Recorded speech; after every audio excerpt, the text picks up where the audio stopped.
Assalamu alaikum wa rahmatullahi ta'ala barakatu. A yau za mu yi muku bidiyo akan Naziru Sarkin Waka da kuma MK Adam. Za ku ji daga bakin shi MK Adam kamar yadda ya yi wa Naziru Sarkin Waka martani akan abin da ya faɗa a kwanakin baya, kwana ɗaya da ko kuma mu ce biyu da suka wuce, kamar yadda shi Naziru ya faɗa. MK Adam dai ya yi wa Naziru bayanin menene ma crypto dai a takaice. Za ku ji da bakinsa kamar yadda ya faɗa. Assalamu alaikum wa rahmatullahi wa barakatuhu. Mai girma mai waka, muna jin daɗin waka sosai domin tana sa mu nishaɗi, kuma muna yaba masu waka da irin baiwa da ubangiji Allah ya basu daban-daban, wanda har suke nishaɗantar da mu masu jin daɗin waka, because duk inda mutum ya je preja crypto ya crypto, wani lokacin ya rubto, wani lokacin ya sama tarko, to duk inda muka sa waka mai sonyi takan sa zukatan mu su sauka, jini ya sauka, mu ji sanyi, mu ji daɗin sha'ani. Kuma na riga na san cewar idan mutum ba directly ya amfana da kuɗin crypto ba a yanzu to mutum ya amfana da kuɗin crypto indirectly. Mutane da daban-daban an yi walƙiya, an riga an haska yanayin yadda abincin yake, an ga launar kowa.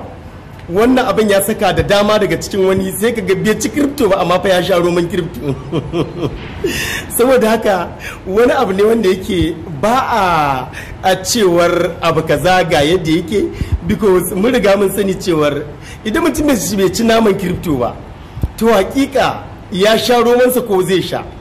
Wannan abin ba a to balle kuma ga mai rera waƙoƙi masu daɗi. Na riga na san cewar waɗannan waƙoƙi masu daɗi dole sai an sha roman crypto.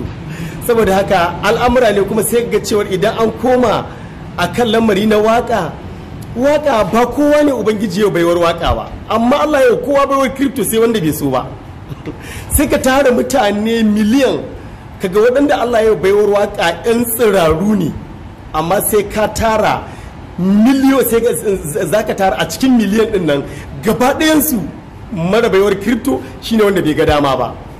Waka fa al'amura na samar da aikin yi da mutane da crypto yake yi, waka in fact bai kai kaso 1/1000 ba. Saboda haka duk abin da ake ciki kowa ya kamata a ce ya tsaya a daidai gejin da ya kamata ya tsaya. Idan mutum ba zai iya makin dan abu ba ko ba zai iya daukar kasadar ba, because wani gwadabe ne na rashin sanin bayyananniyar tabbas a kasuwar crypto. Saboda haka wanda duk ya ji ya gani, sarka ba na tunanin wani abu ne da wani, tun da har malamai masu ma duk sun riga sun zo, to tun da har malamai kuma suka ce abu bai saba wa Allah da annabi ba, to ina kuma ga malamai na waka.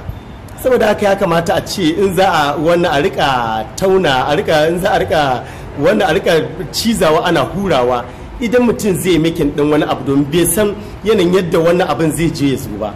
Sarka jama'a kuma dan Allah muna kira duk inda dan mutum yayi wani dan kuskure, dan Allah ya kamata a san abubuwan da ya kamata a rika tausa baki ana mayar masa, because wasu abubuwa ne wanda suke wani bisa kuskure ne wanda zaka iya samu. Ya zagayar su Khalid bin Walid, musulunci suka yaka da karfinsu da dabararsu da hikimarsu da basirarsu, amma me ya faru daga baya? Su suka zama zagwagware. Ni na riga na san cewar da dama daga cikin masu furta haka daga cikin mawakan nan mawaƙin crypto ne a kwana-kwanan nan masu zuwa, in Allah ya yarda. Saboda da Allah na annabi a sassauta sesa crypto forever insha Allah. Mun ne mana fata alkhairi, Allah ya samu dace.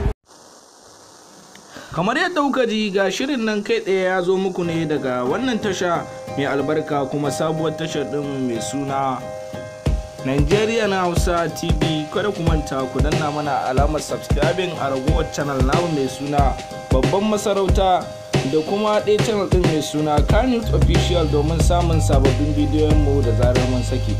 Mun gode.